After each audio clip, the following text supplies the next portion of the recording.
You will own nothing and be happy di 2030. Ini quotes-nya dari Klaus Schwab.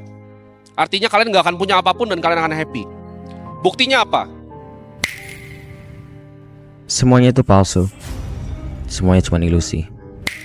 Dunia ini diatur oleh segelintir orang, berduit dan gila kekuasaan, materi dan juga jabatan, saling berebut, memiliki agenda tersendiri. Semuanya dilakukan untuk kemenangan pribadi.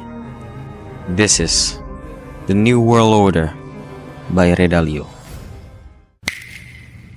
Video ini menjelaskan acara Timothy Ronald, The Great Reset, dengan kata-kata yang lebih general agar lebih gampang dicerna oleh masyarakat umum. Video ini dibagi 3 segmen. Pertama, dominasi AI, 2, kehancuran ekonomi, 3, utilitas Bitcoin. And cut. Mari kita bicara dengan jujur. Ini bukan lagi tentang inovasi atau efisiensi. Ini tentang perang kelas baru. Manusia melawan mesin yang mereka ciptakan sendiri.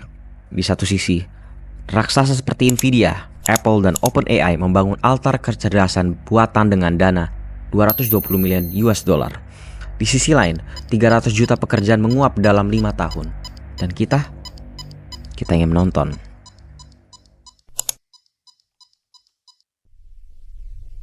Pertanyaan agak bodoh sih, tapi coba pikir.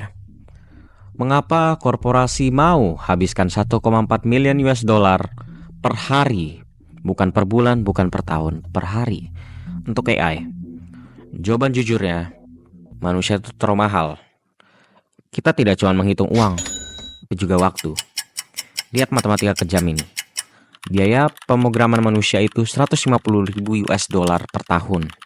Biaya AI coding asisten itu 20.000 US dollar per tahun. Kenapa perusahaan membutuhkan AI atau robot dibanding manusia? Pertama, mereka nggak butuh gaji. 2, mereka nggak butuh THR. 3, mereka nggak butuh makan. 4, mereka nggak butuh transportasi, dan lain-lain. Kita sering dengar cerita tentang The Great Depression tahun 1930, di mana kemiskinan di mana-mana, rakyat ngantri makan, bank hancur, pengangguran di mana-mana. Tapi tahu nggak, 2024 tuh sama loh sebenarnya, tapi lebih canggih aja. 1929, utang AS tuh atau Amerika Serikat 160% dari total GDP. 2024 itu 130%, plus 25 triliun yang dicetak selama pandemi. Dulu, pemerintah Amerika tidak punya senjata seperti AI untuk menutupi masalah sekarang.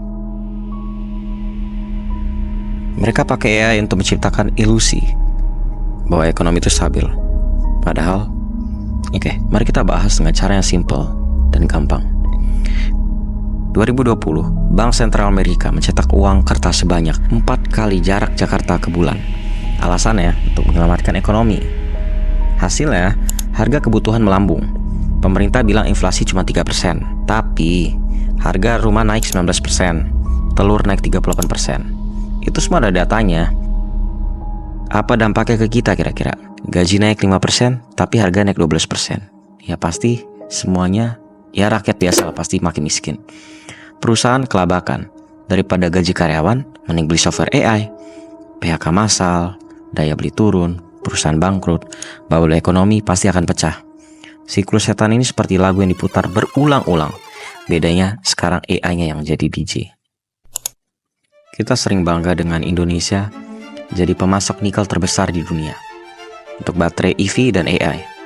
Tapi di balik angka yang terkesan hebat atau terkesan menarik itu, ada tragedi yang disembunyikan. 1 ton nikel diekspor sama dengan 5 keluarga kehilangan pekerjaan. Dulu, tambang tradisional mempekerjakan 10 orang per ton. Sekarang smelter modern cuma butuh 2 orang dan 3 robot. Pemerintah bilang pengangguran cuma 5,7%. Tapi buktinya 47 juta kerja informal maupun itu ojol, pedagang kaki 5, itu tidak dihitung. 8 juta sarjana terpaksa jadi ojol karena pekerjaannya digantikan oleh AI. Belakangan ini kan kalian tahu ya, AI DeepSeek yang gemar paus yang menghancurkan saham Amerika. 24 jam setelah peluncuran DeepSeek 2, saham Nvidia jatuh 14%. hilang 220 miliar US dollar. 1 minggu, Alphabet Google turun 9%. 1 bulan, Tesla kolaps 18%. Tapi kenapa saya sebutkan Tesla di situ? Ya, walaupun Elon Musk punya OpenAI ya. Tapi Cina bukan cuma mau mendominasi AI, tapi juga mobil listrik. Bahkan di sebuah segmen industri untuk mengalahkan raksasa ekonomi Amerika. Kenapa saya sebutkan Tesla di situ? Karena ini bukan cuman AI. Memang Elon Musk punya sebagian dari OpenAI. Tapi ini juga dari perlombaan EV atau mobil listrik. Kalian pasti tahu dong BYD. Mobil listrik yang murah dan cepat. Yang dulu orang hina-hina dibilang, aku nggak mau mobil Cina, gampang rusak. Percaya atau enggak, 1/5 pasar mobil itu sekarang punya BYD. Menurut Tesla, mereka adalah yang pertama. Tapi menurut BYD, mereka adalah yang terbaik. BYD itu bukan cuma megang mobil listrik loh, tapi juga baterai.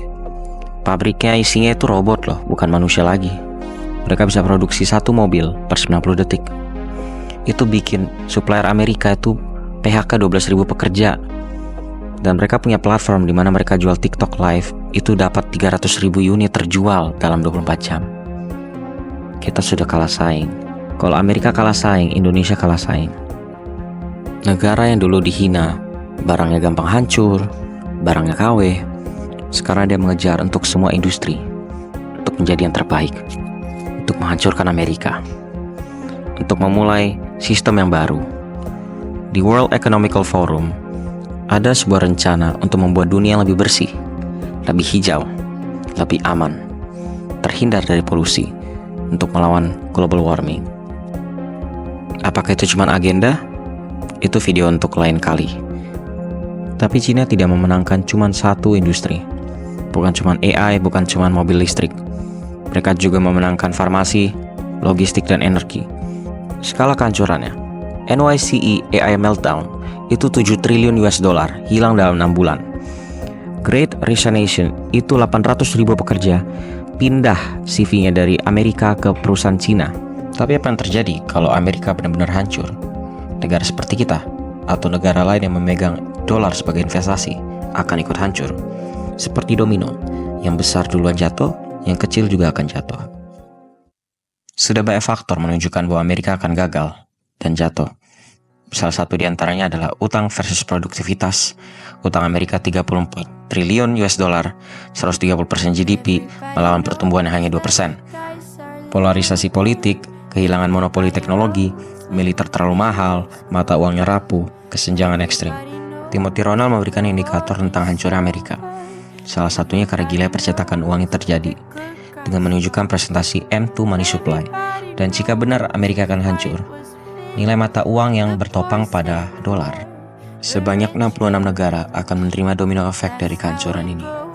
Salah satunya kita, Indonesia, yang katanya jika itu terjadi, dolar akan menyentuh 20.000. Sebenarnya bukan katanya, tapi ada datanya. Jika emang kalian berkenan untuk mengetahui lebih lanjut, komennya di bawah, rupiah. Gue akan jelasin kenapa rupiah akan menyentuh 20.000 per dolar. Intinya, keseluruhan presentasi yang diberikan Timothy Ronald adalah untuk memberitahukan store value yang paling bagus di dunia. Karena tanpa kehancuran Amerika itu sendiri, dia telah domino ini. Turki, liranya ambruk 400% dalam 5 tahun. Argentina, inflasi 211%. Mending gue beli meme coin. Tapi, ini bukan kebetulan. Ini ritual bunuh diri ekonomi bagi negara yang bergantung pada dolar. Tapi ada harapan. Bitcoin, jaringan komputer terkuat di dunia, dengan keamanan setara 700 kali kekuatan semua bank sentral digabung. Ini adalah pelindung uang kita. Dalam presentasi Timothy Ronald, ia mengatakan keuntungan 30% per tahun itu sangatlah mungkin. Tapi setelah 2030, keuntungan akan menurun. Itu yang dinamakan diminishing return. Untuk teknologi sendiri, jangan ragu. Karena di video saya sebelumnya di Bitcoin White Paper sudah saya jelaskan teknologinya. Ini semua real, tidak ada ponzi scam. Kalau memang belum percaya, ya sudah. Tapi saya ingatkan, video ini bukan anjuran atau pengajakan untuk membeli Bitcoin. Ini video edukasi yang bersifat informatif. Bitcoin ini sudah banyak penggunanya. Dan bahkan sekarang negara berlomba-lomba untuk membeli. Nah, pertanyaannya, sampai mana harga Bitcoin akan naik? Indikasinya, kalau saham naik, begitupun properti, begitupun aset lain. Bitcoin memiliki pasokan terbatas. Itu yang bikin Bitcoin memiliki nilai intrinsik. Nah, sekarang kalian bukan cuman berlomba-lomba dengan retail, tapi juga dengan negara. Jadi sebelum terlambat, pelajari Bitcoin, pelajari cryptocurrency, pelajari teknologinya. Saya sudah menyediakan semuanya di channel saya, tinggal niat kalian belajar. Saya ingatkan kembali, ini tidak ada ajakan untuk membeli apapun. Terima kasih. Kalau memang ada video baru yang pengen kalian minta, komen aja.